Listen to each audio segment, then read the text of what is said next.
Assalamualaikum warahmatullahi wabarakatuh. Allahumma sholli ala Sayyidina Muhammad wa ala ali Sayyidina Muhammad.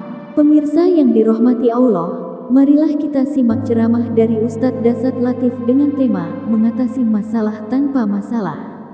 Sebelumnya marilah kita perbanyak sholawat minimal 1000 kali sehari, agar hidup kita penuh barokah dan mendapatkan syafaat kelak.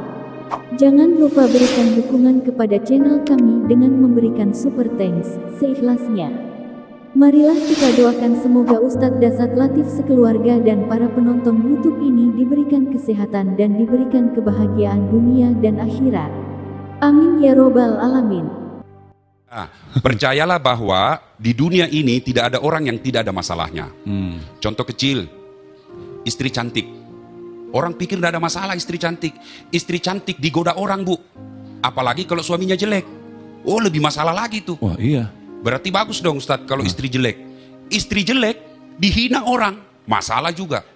Istri cantik masalah, istri jelek masalah. Jadi kalau nyari istri yang gimana, Ustadz? Nah, lalu ada lagi yang bilang, kalau gitu Ustadz, bagus dong kalau tidak ada istri. Tidak ada istri, kesepian, masalah juga. Bener. Lalu mahasiswa saya ngomong lagi gini, kalau gitu bagus dong kalau banyak istri Ustadz. Banyak istri lebih masalah lagi. Jangankan kita manusia biasa, para nabi dan rasul pun ada masalahnya.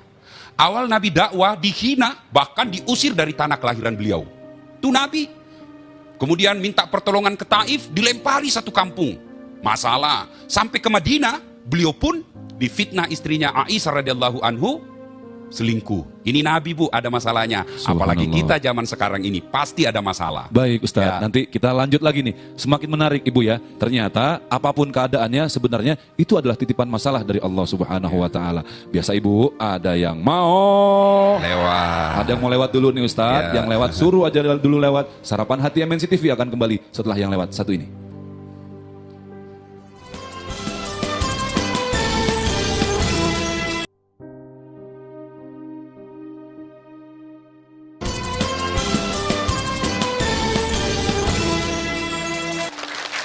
Sarapan Hati. Bareng siapa, Bu? Alhamdulillah, tadi Kiai sudah menjelaskan sedikit ya, bahwa ternyata hidup ini kadang kalau ngerasa banyak masalah jadi serba salah, Ibu. Begini masalah, begitu jadi masalah, nggak punya istri masalah, bini atu cerewet, bini banyak tambah puyeng. Kan begitu. Jadi bagaimana nih Kiai? Silakan Kiai. Ya, ibu-ibu yang saya hormati, percayalah bahwa tidak ada orang di dunia ini yang tidak punya masalah. Rasulullah pun, kekasih Allah yang namanya selalu digandengkan dengan namanya Allah, beliau pun ada masalah. Jika demikian persoalannya, bukan masalah itu masalah kita. Bukan masalah itu persoalan kita. Masalah kita adalah bagaimana mengatasi masalah. Itu yang jadi masalah. Rasulullah SAW dan para sahabat beliau ada masalah. Lalu bagaimana beliau menghadapi masalah? Nih kisah sederhana.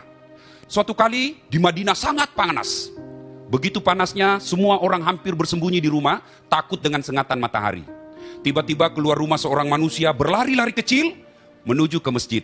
Tak lain adalah Abu Bakar Siddiq. Lalu beliau sampai di masjid zikir, memuji-muji kebesaran Allah. Selang beberapa saat, keluar lagi dari rumah seorang manusia berlari-lari kecil. Kenapa? Takut sengatan matahari. Tak lain adalah Umar bin Khattab. Juga ternyata menuju ke masjid. Sampai ke masjid ketemu dengan Abu Bakar. Umar bertanya, Mas bro, Abu Bakar, siang-siang begini enggak biasanya kau di masjid. Ada apa gerangan? Saya di rumah panas, Mas. Sudah panas lapar lagi. Daripada di rumah panas dan kelaparan, mending saya datang ke masjid. Lapar, panas, dapat pahala. Oh gitu? Iya. Lalu Abu Bakar balik bertanya, sampean kenapa? Kamu kenapa? Kok siang-siang begini ada juga? Umar lalu menjawab, oh sama dong. Saya juga lapar dan kepanasan, makanya saya datang ke sini. Oh kalau gitu ayo, mari kita lanjutkan zikir. Mereka zikir. Selang beberapa saat, keluar lagi dari rumah seorang manusia. Beliau tidak lari, beliau tidak takut dengan sengatan matahari. Kenapa? Kemana beliau berjalan dilindungi oleh awan. Kemana kaki beliau melangkah ada awan yang menaungi beliau. Beliau tak lain adalah Rasulullah Muhammad Sallallahu Alaihi Wasallam. Sampai ke masjid, beliau bertanya kepada sahabat, kalian semua saudaraku siang-siang di masjid, ada apa gerangan? Kami lapar ya Rasul, kami juga panas, makanya kami datang ke sini. Umar lalu bertanya, Anda juga ya Rasul, barusan siang-siang ke sini? Nabi menjawab, sama dong, saya juga lapar dan kepanasan, makanya datang ke sini. Lalu Rasulullah SAW berdua sahabat ini, 3 orang manusia pilihan ini, maju ke rumahnya Abu Dahda. Abu Dahda ini sahabat pada zaman itu, orang paling kaya di Madinah. Beliau datang, Rasulullah datang, Lalu Assalamualaikum warahmatullahi wabarakatuh. Waalaikumsalam. Melihat Rasulullah dan Abu Bakar, Umar, Abu Dahdah senang sekali. Alhamdulillah, ini berkah kami kedatangan manusia pilihan. Ada apa gerangan? Lalu Nabi menjelaskan, kami lapar, kami tahu Anda punya kelebihan harta. Ya. Oh, kata Abu Dahdah, Alhamdulillah, ini berkah buat kami. Abu Dahdah menghidangkan makanan dengan sebaik-baiknya, lalu beliau makan, Rasulullah bersama sahabat. Beliau pada saat makan, lalu Nabi mengangkat contoh-contoh makanan itu, kurma, kemudian anggur, kemudian daging diangkat. Saudara-saudara sekalian, tadi keluar rumah kita ada masalah. Tadi kita keluar rumah kelaparan. Alhamdulillah, sekarang sudah selesai masalah kita. Tapi ketahuilah saudara-saudara sekalian, semua yang kita makan ini, semua yang kita nikmati ini, tidak lepas dari tanggung jawab kita di akhirat kelak. Kejadian inilah kemudian turun firman Allah, Bismillahirrahmanirrahim, Al-yawma nahtimu ala afwahihim, wa tukallimuna aydihim, wa tashhadu arjuluhum, bima kanu yaksibun. Sadaqallahul adzim. Ibu bapak, saudara-saudara sekalian, pemirsa MNC TV yang dirahmati Allah. Apa hikmah dari kisah ini? Satu, Rasulullah dan sahabat pun ada masalah. Cuma bedanya, beda cara kita menghadapi masalah. Rasulullah dan para sahabat, begitu ada masalah, beliau datang ke masjid, ngadu kepada Allah. Tapi kita manusia modern, ada masalah, ada persoalan, ambil BlackBerry, update status, kesepian banget, masalah buat gue. Update status, suaminya pergi 2 hari, nggak balik-balik, nggak ada kabar, update status lagi, kesepian banget. Kok curhatnya ke Facebook, curhatnya kok ke BlackBerry, curhatnya kepada Allah. Ada masalah, minta pertolongan kepada Allah. Jangan ada masalah ngadu kepada sesama manusia. Tidak salah ngadu kepada sesama manusia, tapi keliru dan sesat ketika tidak mengadu kepada Allah Subhanahu wa taala. Jelas Ibu? Jelas? Alhamdulillah. Alhamdulillah. Emang nih Kiai dilihat dari wajahnya nih, wajah-wajah update semua. Masya Allah, karena sekarang banyak manusia kelihatan wajahnya itu wajah seperti security, tapi hatinya Hello Kitty gitu ya Bu. Selalu update status, dikit-dikit galau. Sudahlah, yang tadi Kiai kita bilang benar, curhat kepada Allah Subhanahu wa taala. Seperti biasa Ibu, kita sejenak berhenti. Ada yang mau, yang lewat, biarin aja lewat. Sarapan hati, MNC TV akan kembali setelah yang lewat satu ini.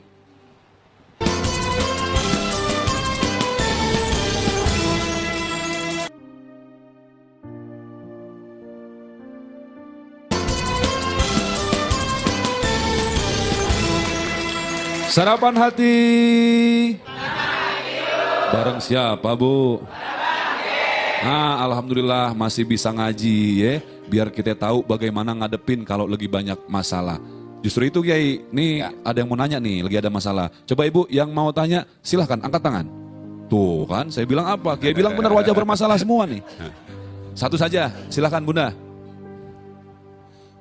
Assalamualaikum warahmatullahi wabarakatuh. Waalaikumsalam warahmatullahi wabarakatuh. Nama saya Ibu Maisyarah dari Majelis Ta'lim Al-Manar Cibinong. Saya ingin bertanya Pak Ustadz, bagaimana caranya mengatasi masalah tanpa masalah? Contohnya, apakah boleh kalau saya punya masalah bercerita kepada tetangga atau kepada orang lain? Sekian, terima kasih. Terima kasih. Ya, Ibu Bapak, saudara-saudara sekalian yang dirahmati Allah, saya berdoa mudah-mudahan Allah menyelesaikan masalah kita secepatnya. Amin. Jadi ketika ada masalah, Allah tidak minta, Dasat kau ada masalah pikir sampai bengkok mukamu. Nah, ketika ada masalah, Allah cuma minta, Dasat ada masalahmu, ista'inu bisabri wassalah. Sabar, sempurnakan sholatmu, saya yang selesaikan masalahmu. Itu janji Allah, bukan janji caleg. Betul ya. Kalau Allah yang janji, pasti dikabulkan. Allah tidak minta ada masalahmu kau sekolah sampai S3. Ada masalahmu kau kerja sampai miliaran duitmu. Allah cuma minta ada masalahmu, perbaiki sholatmu. Jadi ketika ada masalah, yang pertama jangan curhat dulu. Introspeksi diri, koreksi diri dulu. Sholat saya bagus enggak? Ibu ada masalah, bisnis gagal, anak nakal, suami selingkuh, semua masalah. Langsung tarik diri, sholat saya bagus enggak? Iya saya sholat Ustaz, tapi tidak ikhlas. Katanya ikhlas, kok tunda-tunda? Begitu masuk waktu asar, asar lagi, rasa-rasanya barusan duhur. Tunda ikhlas. Kalau dia ikhlas sholat, tidak mungkin pakaiannya sekedarnya. Ada orang sholat, daster yang 3 hari tidak dicuci dipakai. Apa itu ikhlas? Ya, nah makanya ketika ada masalah, pertama yang harus kita lakukan, yuk periksa sholat kita. Sudah periksa sholat, barulah kita cerita ke orang lain. Itu pun dengan catatan orang yang paling kita percaya. Tapi rasa-rasanya sih susah mencari orang yang tidak ember bocor. Kita cerita sama tetangga, ih kasihan benar kok suamimu begitu. Padahal dalam hatinya, rasai loh. Coba, enggak usah. Enggak mungkin dia cerita Ustadz. Dia kan masih paman saya, saudara bapak saya. Siapa yang menghalangi Nabi dakwah awal-awal Islam? Abu Lahab, pamannya Rasulullah. Enggak mungkin lah masih saudara sama saya, sepupu sekali dengan saya. Siapa? Abu Sofyan. Sepupu satu kali dengan Nabi. Enggak mungkin lah dia cerita saya Ustadz. Dia kan masih saudara saya. Siapa yang mendorong Nabi Yusuf masuk ke sumur? Saudaranya sendiri. Jadi ketika ada masalah ibu, tidak salah cerita ke orang lain, tapi keliru ketika ibu tidak cerita kepada Allah. Cerita kepada Allah, dimanapun Allah hadir. Ibu mau curhat kepada Allah, Allah hadir di rumah orang kaya pun Allah hadir di rumah orang miskin. Allah hadir di rumah pejabat pun Allah hadir rakyat jelata. Dan Allah tidak ada protokoler. Mau ketemu gubernur, waktu kampanye gampang betul. Sudah dilantik susahnya minta ampun, protokolernya minta ampun. Ketemu Allah 24 jam hadir. Lalu kenapa kita tidak datang kepada Allah yang bisa menyelesaikan masalah kita? Ibu-ibu ada masalah dengan kesehatan? Asam urat? Kolesterol? Tidak ada susahnya buat Allah selesaikan asam urat ibu. Cuma kita lebih percaya dokter daripada Allah. Padahal sampai detik ini saya belum pernah ketemu dokter yang hebat. Kenapa? Saya ke dokter, saya juga yang kasih tahu penyakit saya. Iya. Iya kan? Iya ya bu? Iya. Sakit apa gitu? Saya sakit apa Ustaz? Saya sakit perut. Kok bisa? Ya urusanmu kan dokter. Tapi buktinya kita juga yang kasih tahu. Dikasih obat suruh balik 3 hari yang akan datang. Kenapa? Mau dilihat cocok enggak ini obat dengan Ustaz? Yang hebat, yang jago, dokter yang baru ketemu. Assalamualaikum Ustaz. Waalaikumsalam. Pasti Ustaz mencret. Itu jago itu. Belum diberitahu sudah tahu penyakitnya. Tapi ketemu enggak? Ada enggak dokter seperti itu? Allah yang maha mengetahui, yang maha menyehatkan, yang maha menyembuhkan. Lalu kenapa kita tidak datang kepada Allah ketika ada masalah kesehatan? Jelas ibu? Jelas? Jadi lebih baiklah cerita kepada Allah. Ya, kalau cerita sama tetangga, saya takutnya rahasia keluarga kita lalu ketahuan sama orang lain. Tidakkah Allah memerintahkan kepada kita, jangan engkau menceritakan kejelekan orang lain, supaya Allah pun menutup aib dan kekuranganmu. Saya kadang-kala kecewa, ada acara agama, tablik, pengajian, begitu bertanya jamaah, dicerita jeleknya suaminya di depan TV, dinonton jutaan pemirsa orang Indonesia, lalu yang ceramah itu tidak negur, itu salah itu. Jelas ibu? Harusnya diingetin Ustaz Ya ya? jelas ibu. Apanya yang jelas? Jadi mengatasi masalah, ibu dekati Allah. Istainu bisabri wassalah. Ya jelas. Nah, Subhanallah. Lalu ada Ustaz, lagi? Tadi ada juga yang nanya sama saya. Ini ada suami justru yang curhat sama orang tuanya. Masalahnya dengan istri. Tapi karena bingung nyelesain masalah, dia cerita sama orang tuanya. Nah itu gimana Ustaz kalau ada seperti ini? Alhamdulillah ibu, Ustadz ditakdirkan jadi mubalik. Jadi di Makassar tuh kalau jamaah tahu ada Ustadz di rumah, banyak yang datang bawa masalah. Dia mau ceritakan, minta didoakan. Turun dari mobil, suami dorong istrinya. Kamu dulu pak, istrinya katakan, kau dulu. Dorong-dorong. Ternyata apa? Suaminya selingkuh, istrinya membalas. Oh, nggak masalah.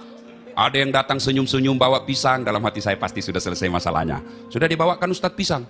Nah, ketika mereka datang membawa masalah, saya suruh melingkari daftar dosa. Nih, 10 daftar dosa. Lingkari, mana? Ada yang lingkari 3, ya mulai syirik, makan barang haram, tidak sholat, durhaka sama orang tua. Ada yang lingkari 4, ada yang lingkari 7, ada yang lingkari semua. Pernah juga bu, ada yang datang, saya tahu sodorkan tinggal lingkari, dia bilang, susah Ustadz, kenapa susah? Ini pulpen, ini tinggal dilingkari, apa dia bilang? Ini susah Ustadz, kenapa? Ini 10, dosa saya lebih 10. Kurang catatannya Ustadz. Ternyata masalahnya ibu-ibu, semua yang datang membawa masalah, umumnya melingkari, sholatnya tidak beres. Bukan Allah namanya kalau bikin susah orang yang baik sholatnya. Bukan Tuhan namanya kalau menyengsarakan orang yang sempurna sholatnya. Cuma kitalah yang tidak sempurna sholat kita. Jadi cara tepat mengatasi masalah, yuk perbaiki sholat kita. Sholat saya sudah bagus Ustadz, 5 waktu. Jangan puas sampai 5 waktu, tambah yang sunnah-sunnah. Yang 5 waktu itu bukan hak kita, itu utang. Yang kita miliki di akhirat kelak adalah sunnah-sunnah. Ya, ibu mau kaya? Mau cepat kaya? Allah melalui Rasulnya kasih resep. Mau kaya, ada fasilitas sholat, namanya sholat hajat, sholat duha. Gratis lagi, tidak perlu bayar. Ibu mau sehat, minta dalam fasilitas namanya sholat hajat. Ibu mau bertobat banyak dosa dan kesalahan, Allah buka pintu fasilitas namanya salat taubat. Dan semua itu gampang pelaksanaannya, tidak perlu dibayar, tidak perlu kursus sampai S3. Lalu kenapa kita tidak datang mengadu kepada Allah? Ini karena kita lebih percaya kepada manusia daripada kepada Allah. Subhanallah, baik Kiai. Ya. Masya Allah Ibu mencerahkan untuk kita semua ya. Ternyata bisa jadi satu hal yang menjadi penyebab dari masalah kita adalah sholat kita masih jauh dari Lalai sempurna. dalam sholatnya. Lalai dalam sholat.